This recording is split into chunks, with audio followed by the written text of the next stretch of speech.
Teen killer realizes entire murder was caught on camera. The night everything changed. If you think you've seen everything in true crime, think again. What happened that night shocked even seasoned detectives. Don't forget to subscribe, drop a like, and tell us your thoughts, because this case, it's darker than anyone imagined. The call came in at 11:42 p.m., a frantic voice, barely coherent. "She's not breathing. Please, she's bleeding everywhere." Dispatchers could hear screaming, the sound of running feet, then a phone hitting the ground. Within minutes, the quiet suburb of Brookhaven was flooded with flashing blue and red lights. Officers arrived to find chaos outside a dimly lit convenience store. Teenagers were crying, others were filming on their phones, and in the middle of it all, 17-year-old Haley Stone lay motionless beside a black Honda Civic. Blood pooled beneath her sweatshirt. A trembling girl, her best friend, pressed shaking hands to the wound, whispering, "Stay with me, Hales, please." Paramedics worked fast, but the wound was deep, one clean stab beneath the collarbone. By the time they reached the hospital, Haley was gone.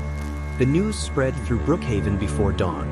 Haley, the straight-A student, the one who volunteered at animal shelters, the one everyone described as too kind to fight, was dead. And within hours, detectives already had a suspect. Her name was Brianna Lewis, 18 years old. A classmate, a friend once so close they called each other sisters. That friendship, however, had turned toxic in the months leading up to the murder.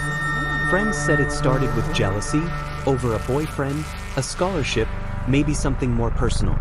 No one really knew, but everyone remembered the tension between them at school, the whispers, the way Brianna's social media turned cold. Detectives knocked on her door before sunrise. Her mother answered, confused, until one of the officers quietly asked if Brianna was home. Moments later, the teen appeared in a hoodie and sweatpants, her hair disheveled, her eyes wide but strangely calm. "Did something happen?" she asked. They didn't answer. Instead, they read her rights. Brianna blinked, silent, before whispering, "Haley." She didn't resist the arrest. She didn't even cry. At the station, the interrogation room felt colder than usual. A small camera blinked red in the corner. Detective Marla Jensen, a veteran of the homicide unit, sat across from Brianna, a file folder in front of her. "Brianna, we just need to understand what happened tonight," Jensen said softly. The girl stared at her hands. "It wasn't supposed to go that far. She came at me first. I was defending myself." Jensen didn't respond immediately. Instead, she opened the folder, revealing crime scene photos, blurry images of the parking lot, the knife recovered near a storm drain, the blood on Brianna's shoes. "You brought a knife," Jensen said quietly. "Why?" Brianna's voice cracked. "I didn't plan it. I swear I didn't. I was scared of her. You don't understand what she was saying about me." Jensen leaned back, letting the silence stretch. She'd seen it before. Panic, denial, the human instinct to rationalize even the worst acts. But something about Brianna's composure didn't sit right. No tears, no confusion, just carefully chosen words as if she'd rehearsed them. Then came the twist, the thing that would change the course of the entire investigation. A patrol officer knocked on the interrogation room door and slipped inside, whispering something to Jensen. The detective's eyes flickered, then she nodded. She turned back to Brianna and said, almost gently, "You should know something before we go further." Brianna frowned. "What?" "The entire fight," Jensen said, sliding her phone across the table, "was caught on camera." Brianna's head jerked up. "What do you mean?" Jensen hit play. The video was shaky, recorded by a witness standing outside a fast food restaurant across the street.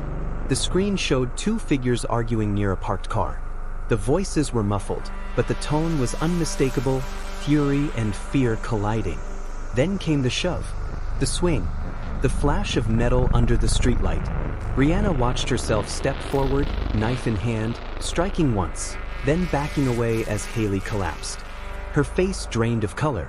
That's not what happened," she whispered, but her voice lacked conviction. "The camera doesn't lie," Jensen said quietly. "Neither do witnesses." Brianna looked at the floor, breathing hard. "She called me a monster," she said finally. "I just wanted her to stop." By sunrise, the video had spread across social media.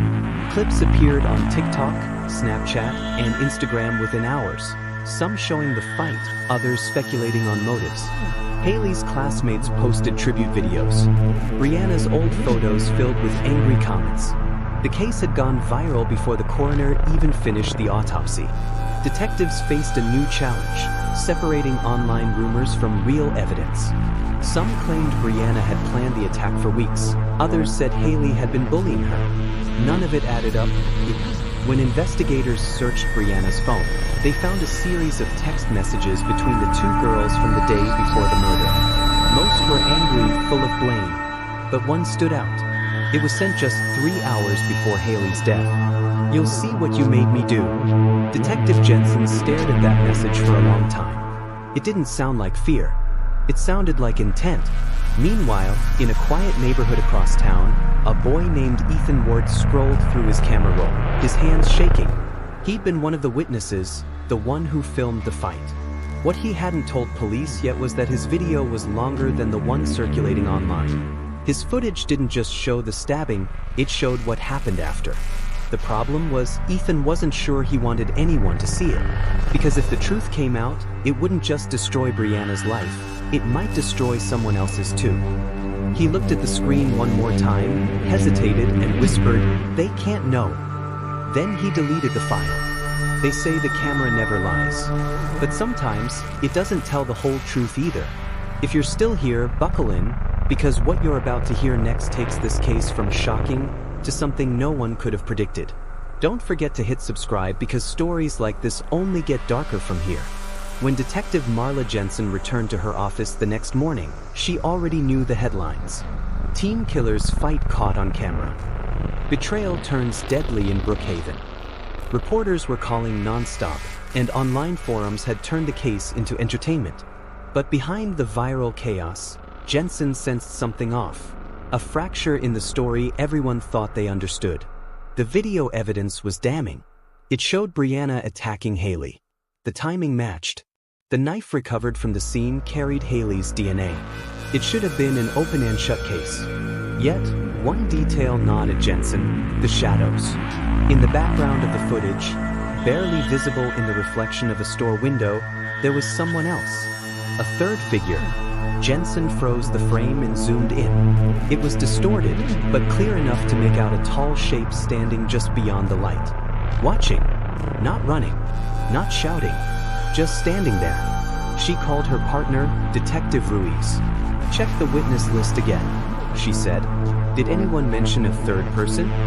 "Only the group of kids outside the store," Ruiz replied. No one else came forward. Jensen tapped her pen against the desk. Then someone's lying. Meanwhile, Brianna sat in juvenile detention, expression blank, her hands cuffed loosely in front of her. Reporters shouted questions through the chain-link fence as she was escorted to her preliminary hearing. "Did you mean to kill her? Why did you do it? Was it over a boy?" She kept her head down, whispering only one thing as cameras flashed. It wasn't supposed to happen like that. Inside the courtroom, prosecutors painted her as manipulative, someone who let jealousy spiral into murder. But her defense attorney, Karen Doyle, saw something different. "She's not a monster," Doyle said to the press afterward. "She's a teenager who made a terrible mistake. And there's more to this story than anyone realizes." Back at the precinct, Jensen and Ruiz began retracing the final 24 hours of Haley's life.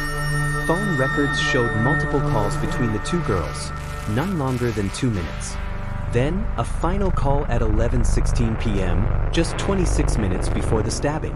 But there was something else. A third incoming call on Haley's phone at 11:20 p.m. from an unknown number, /. Ruiz frowned. "Could be spam. Could be our third person," Jensen said. Across town, Ethan Ward couldn't sleep. He deleted the video from his phone, but the image wouldn't leave his mind. That shadow, the one standing near the car, he knew who it was. And if the police found out, it would ruin everything. He opened his messages and scrolled through an old chat with Haley. Weeks before the murder, she'd texted him, "I think someone's been following me." Probably just paranoid. At the time, he'd brushed it off.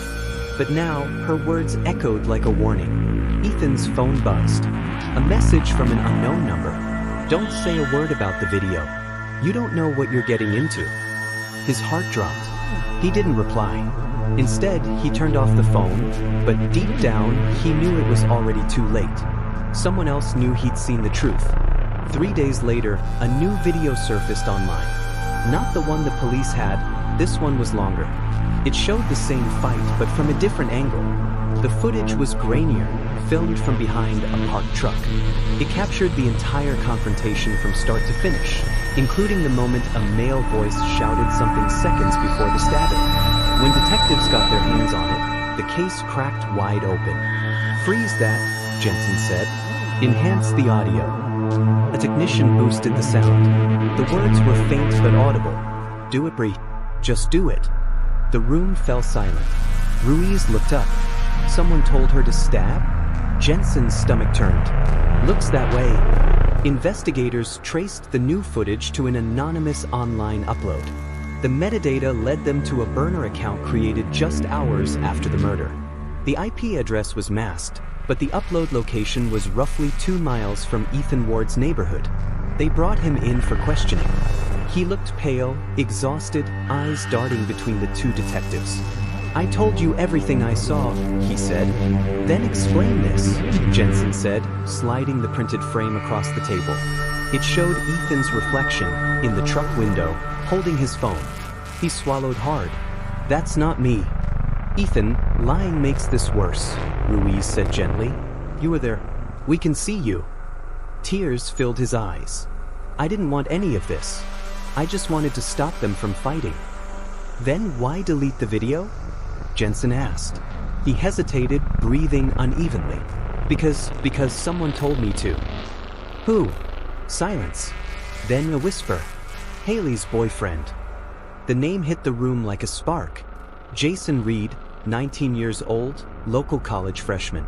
Charming, athletic, popular, and according to text messages recovered from Haley's phone, the center of the feud between the two girls. Jensen's team pulled his records immediately.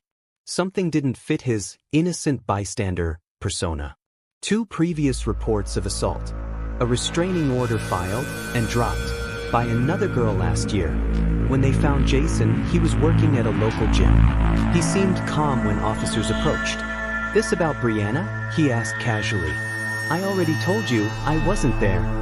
But when they showed him the still from the video, the faint outline of a tall figure in the background, his composure slipped. "That's not me," he said too quickly. Jensen looked him straight in the eye. "We both know it is." Jason folded his arms, smirking. "Even if it was, you've got no proof I told her to do anything." "Maybe not yet," Jensen said. "But we're getting closer." As she walked away, she could feel his eyes burning into her back. And for the first time, she felt something she hadn't since the case began: fear. Because something about Jason's expression told her this wasn't over. That night, as rain pounded against her windshield, Jensen sat in her car replaying the audio over and over. The voice in the video was distorted, but she couldn't shake the possibility that there was more behind that one sentence. "Do it, Bree. Just do it." Was it encouragement? A command? A threat? And if Jason wasn't the only one there that night, then who else had been hiding in the shadows?